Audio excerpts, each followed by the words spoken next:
Bienvenidos a Ciencia 360, el programa donde tus preguntas son contestadas con investigación teológica y científica. Mi nombre es Efraín Velázquez, arqueólogo y profesor de hebreo bíblico para el Seminario Teológico Adventista Interamericano. Y en esta ocasión tenemos el privilegio de tener al doctor Félix Roberto Román, profesor en la Universidad de Puerto Rico, recinto de Mayagüez. Bienvenido, Roberto. Gracias por invitarme a este programa. Un saludo a todas las personas que nos ven a través de este medio. Fíjate, nosotros en arqueología, cuando excavamos, usualmente utilizamos la cronología relativa en base a alfarería, arquitectura, porque se nos hace bastante costoso el utilizar el carbono para nosotros datar lo que estamos encontrando. Algunas personas no entienden la naturaleza de cómo eso se hace. Es bastante complicado, no es un proceso tan elemental como el que utilizamos usualmente en nuestros laboratorios del museo. ¿Nos podría explicar un poco acerca de qué es la datación que utiliza el carbono y cómo es útil para las diferentes ciencias? Sí, Efraín, Dios es maravilloso en sus cosas. Y aquí vemos cómo podemos utilizar información que nos provee en la naturaleza para buscar la edad de artefactos. Pueden ser artefactos que en una ocasión pertenecían a seres vivos, o artefactos como rocas, entre otros. Particularmente se está relacionado a algo que alguna vez tuvo vida. Utilizamos el carbono 14. De ser otros artefactos que no son vivos o que no proceden de una fuente viva, utilizamos otros isótopos radiactivos como lo es el uranio, por ejemplo. Debemos conocer unas cosas básicas, y le voy a pedir al joven que está manejando que por favor me proyecte en unos segunditos el ciclo del carbono. Porque para entender cómo funciona esto debemos conocer algo del ciclo del carbono. Y el ciclo del carbono es muy interesante porque comienza básicamente en el Sol, con energía que proviene del Sol. Esa energía que proviene del Sol irradia, digamos el dióxido de carbono, pero en este caso, antes de entrar a cómo vamos a usar estos datos para determinar la edad, vamos a explicar el ciclo. Y consiste en lo siguiente. Tenemos dióxido de carbono que se encuentra en la atmósfera. Ese dióxido de carbono es absorbido por las plantas y los seres vivos. Particularmente las plantas, por el proceso de fotosíntesis, absorben el dióxido de carbono y lo incorporan, a través de este proceso. Se construyen enlaces químicos donde se almacena la energía que proviene de la radiación solar. Entonces tenemos que en el aire que respiramos tenemos muchos gases: oxígeno, nitrógeno, dióxido de carbono. En este caso, el que ustedes están aislando como tal es el dióxido de carbono. Sí, el ciclo de carbono está relacionado al dióxido de carbono. Y en la figurita que apareció en el diagrama, lo que muestra es que el CO2 es absorbido por las plantas. Okay, muy bien. Una vez lo absorben las plantas, por el proceso de fotosíntesis, lo convierten ya sea en glucosa, en la fruta, o en pared celular, etcétera. Pero constantemente se está nutriendo de este dióxido de carbono, que contiene también carbono 14 radiactivo. Y este carbono 14 radiactivo, cuando pasa, es incorporado a los tejidos de las plantas, a todo lo que tiene vida, así a la pared celular. Ahora se incorpora a seres vivos. Sí, ahora, de la atmósfera pasa a las plantas, de las plantas, cuando consumimos las plantas, seres vivos. Y es un proceso que constantemente se está nutriendo. Muy bien. Pero cuando dejamos de respirar, cuando la planta muere, cuando morimos nosotros, ya no se suple más y empieza a agotarse. Y es un proceso se conoce como un decaimiento radiactivo del carbono 14, que vamos a mostrar. Se degenera. Se va agotando. Le voy a pedir al joven que... Tiene una gráfica entonces que nos explica cómo es que se comienza a degenerar este carbono 14, que originalmente era radioactivo, Y en la gráfica se ilustra cómo entonces va perdiendo algunas de esas características que lo hacía carbono 14 como tal. Sí, le voy a pedir al joven que coloque la segunda figurita, donde muestra el diagrama básico de la datación utilizando esta técnica. Ah, muy bien, muy bien. Y aparece aquí, podemos ver en el diagramita que todo comienza en el Sol. En el Sol se produce, digamos, unas reacciones nucleares que envían energía hacia la Tierra en forma de luz, también se producen neutrones. Estos neutrones chocan con el nitrógeno, que es uno del componente principal de la atmósfera. La atmósfera 80% tiene nitrógeno, nitrógeno 14. Estos neutrones chocan con estos átomos de nitrógeno 14 y los convierten ahora en átomos radiactivos de carbono 14. Así que lo que nos envía el Sol a nuestra atmósfera, entonces hace esta reacción con el carbono. Y ahora tenemos un carbono 14 radiactivo que tiene lo que se conoce como una media vida, que la vamos a discutir más adelante, pero para mostrarle cómo funciona el proceso, fíjate en la figurita que este carbono 14 es absorbido por las plantas, consumido por los animales, y ahora es parte de nuestros tejidos, es parte de nuestro ser viviente. Tenemos carbono 14 radiactivo, que con el tiempo, cuando ya dejamos de existir, comienza a decaer. Muy bien, muy bien. Y ese proceso de decaimiento es el que ustedes entonces van a utilizar como base para datar, me imagino. Sí, tiene lo que se conoce una media vida, y voy a pedir que muestre la próxima figurita, donde la media vida está relacionada, digamos, a este isótopo radioactivo. El de carbono 14 son 5.000 y pico de años, alrededor de 5.730 años, para ser más exacto, 5.730 años, lo que quiere decir que cuando pasa una media vida, esa cantidad se reduce a la mitad. Y luego de otra media vida, esa cantidad se reduce a la mitad de lo que había anteriormente. Y luego de otra media vida, a la mitad de lo que había anteriormente. Pero todo esto es a través de cálculos matemáticos, en esencia, teoría. Lo que sí, hay una fórmula. De acuerdo a las condiciones normales, si estas condiciones que tenemos actualmente están anteriormente, pues se aplicaría ese mismo fenómeno. Sí. Se asumen algunas cosas, que la composición de carbono 14 en la atmósfera no ha cambiado mucho con el tiempo. Que sabemos que siempre hay su impacto ambiental. Digamos, hoy día sabemos que hay un alto grado de emisión de dióxido de carbono, pero aún así se le hacen algunas correcciones y es bastante preciso. Confiable. Bastante preciso. Lo que sucede es que al cabo de 10 medias vidas, ya desaparece la actividad de un átomo radioactivo. Después que pasan, y si tú tienes 5.730 años y 10 medias vidas, serían 57.730 años. Lo que quiere decir que tú puedes medir la edad de un artefacto hasta 57.730 años. A partir de eso ya no tienes carbono 14, ya no hay forma de saber la edad.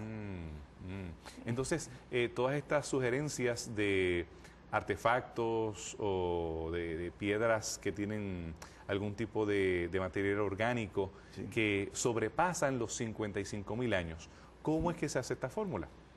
Bueno, si sobrepasa la edad si no tiene carbono, si es a base de carbono, no podemos determinarlo. No podemos determinarlo. Eso es una limitación de esta técnica. Llega hasta aproximadamente 60.000 años. Si el artefacto tiene más de 60.000 años, no sabemos. Y tú me dices que lo más seguro, los primeros 5.700 años son los más seguros para hacer la fórmula. Los otros es... No, eso es partiendo de cuando tú mueres. Cuando tú mueres estaba el carbono ahí intacto, pero empieza ya no se suple más.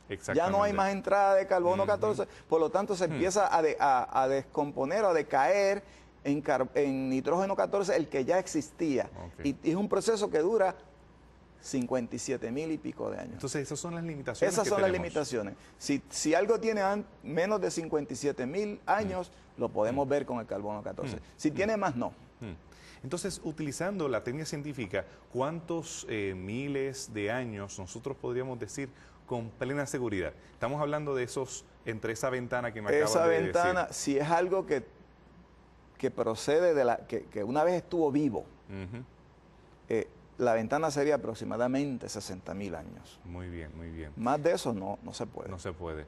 Entonces, cuando hablamos acerca de artefactos relacionados a la Biblia, que son algunas de las preguntas que nos hacen los televidentes, uno de ellos, por ejemplo, siendo el manto del Turín, ¿qué nosotros pudiésemos hablar? Porque este artefacto ha causado mucha conmoción, no ahora, sino desde la época medieval, cuando fue encontrado y fue llevado a Turín y fue enseñado como esta reliquia en la cual Jesús fue puesto una vez él muere, y entonces es doblado. El libro de los Hechos nos habla acerca de este manto que queda al lado del cuerpo de Jesús, en el caso de los evangelios, en Hechos ya cuando está resucitado, y entonces vemos que los feligreses, los fieles de muchos siglos, han venerado este artefacto como uno auténtico.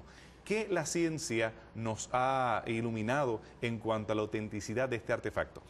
Mira, es muy interesante lo que se ha hecho con este artefacto. Este artefacto al principio pues no fue difícil conseguir acceso a él. Una vez los custodios de este artefacto permiten que se estudiara, se utilizaron unas técnicas no destructivas, que es decir, que no dañan el artefacto en sí.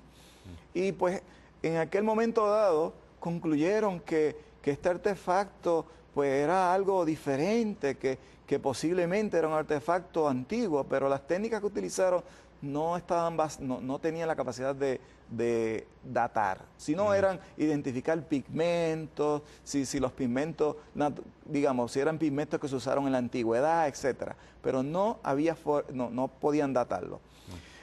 Hace como unas décadas, los custodios de este manto permitieron que se cortara un poquito y que se sometiera a la rigurosidad del método de datación científica utilizando radiocarbono. Y para nuestra sorpresa, se utilizó una técnica que se conoce como espectrometría de masa de alta resolución. Y la razón por la cual se utilizó esta técnica y no se utilizó la tradicional radioactiva, donde tú mides el decaimiento en radiación, es porque hubiese requerido mucho más muestras. Y ellos solamente permitieron sacar una pequeña porción de una esquinita del manto. Y pues eso coloca unas limitaciones a lo que se va a utilizar. Pero afortunadamente hoy día tenemos unas técnicas analíticas, que es mi área, muy elaboradas, que tienen capacidad de medir cantidades extremadamente pequeñas, y se utilizó esta técnica para determinar la edad de este artefacto, y adivina qué. ¿Qué pasó con este artefacto? Salió de la Edad Media, es una pieza que se originó en la Edad Media, así que no tiene que ver nada con la época de Cristo. Así que ni siquiera tenemos evidencia de que el material pertenezca al primer siglo. Estamos hablando de... pertenece a la ventana de la Edad Media, 1200 y pico. Ahora, esto es un poquito más curioso, porque este manto, tampoco los estudios recientes muestran que hubo algo especial en él, que se usaron unas técnicas no conocidas. Y los últimos datos, en un programa que vi, aparenta que este manto estuvo envuelto Leonardo da Vinci, que era un gran científico. Y se creen que él hizo un experimento donde él se autorretrató y consiguió una especie de sustancias fotosensitivas y creó una especie de fotografía. Así que podemos decir que este manto posiblemente es una de las primeras fotografías. Él usó una serie de materiales y es básicamente una foto. Muy bien.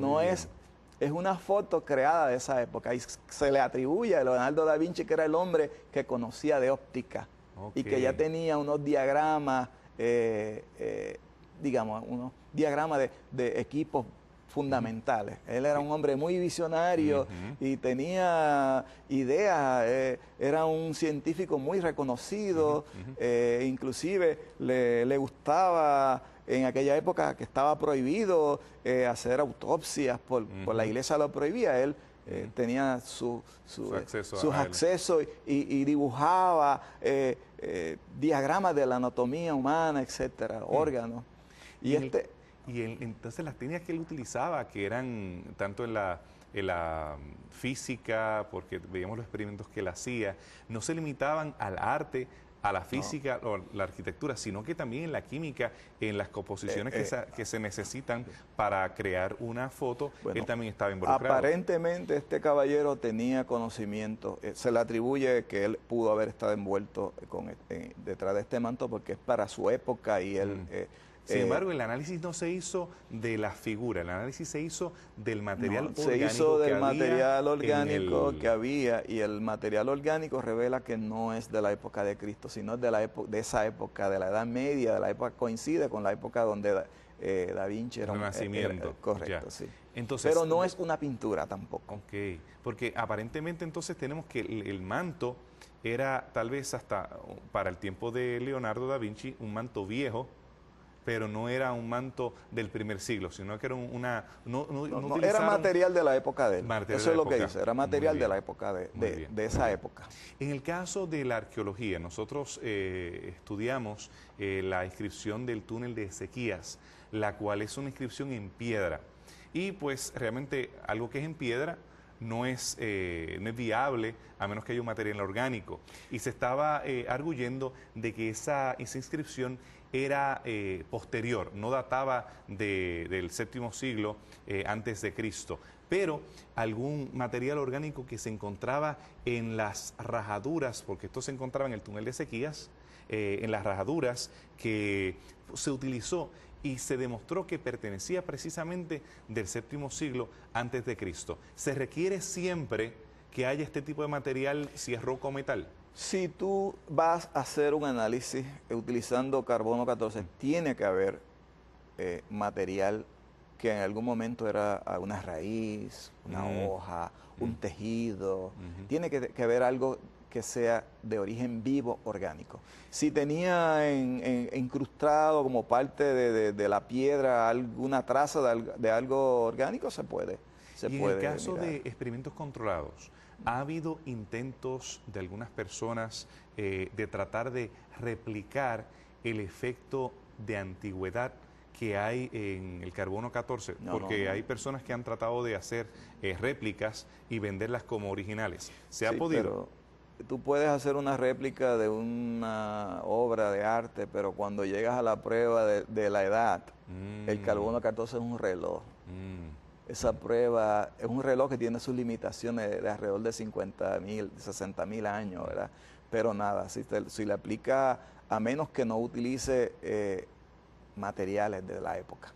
Okay. Si yo uso materiales de la época y puedo conseguir unos pigmentos que se usaron en la época y puedo conseguir, digamos, un lienzo de la época, tal vez ya puedo, pero usando materiales que se consiguen hoy día no puede. No se puede. Así que estamos bastante seguros en cuanto a estas réplicas, estas alegadas réplicas. Tenemos varios casos. El caso de el osario de Jacobo, el hermano de Jesús. Tenemos una pequeña fruta de Granada que se alega que es más reciente. Así que cuando hacemos el estudio químico de estos artefactos y tenemos datación que es antigua, es innegable. Esto es una técnica muy confiable. Muy bien. Muy confiable, tiene su ventana, ¿verdad? Como toda técnica científica tiene su ventana, pero sí, es muy, muy confiable. Sí, en el caso me mencionó que de forma inequívoca, 5.700 años es la primera ventana antes de la división que tenemos, es la primera ventana que tenemos, y después la de los 50.000 años.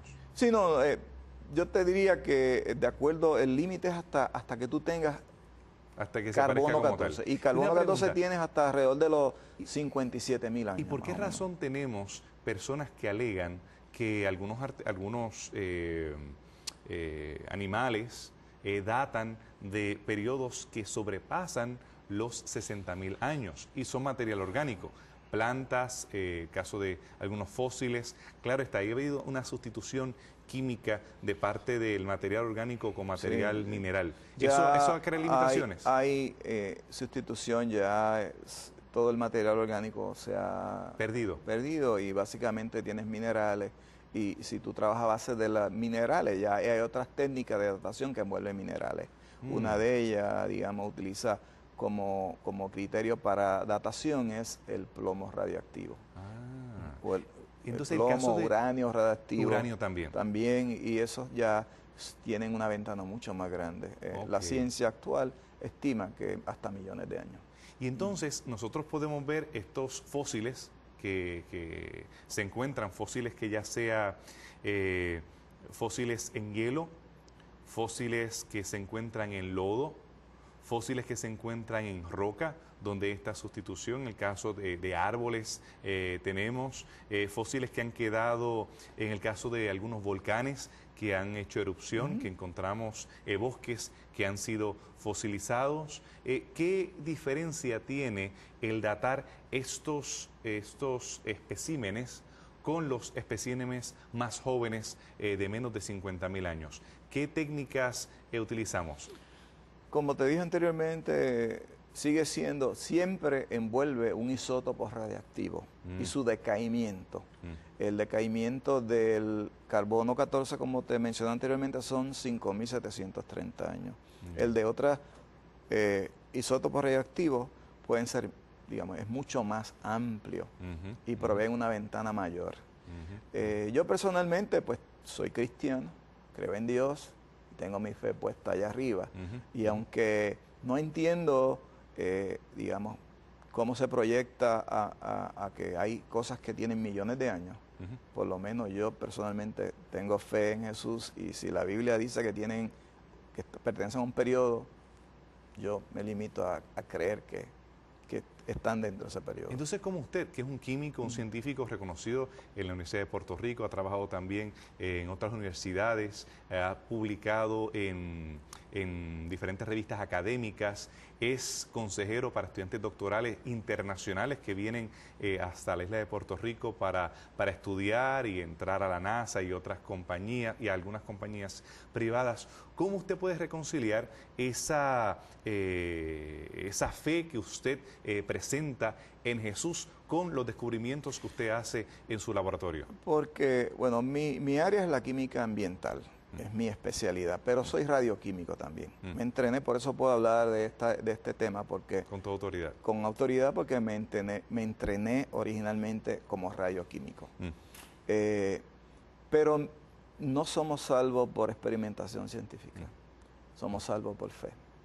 Tenemos que tener, y la fe es creer en aquello que no ves y que no tienes evidencia cerca.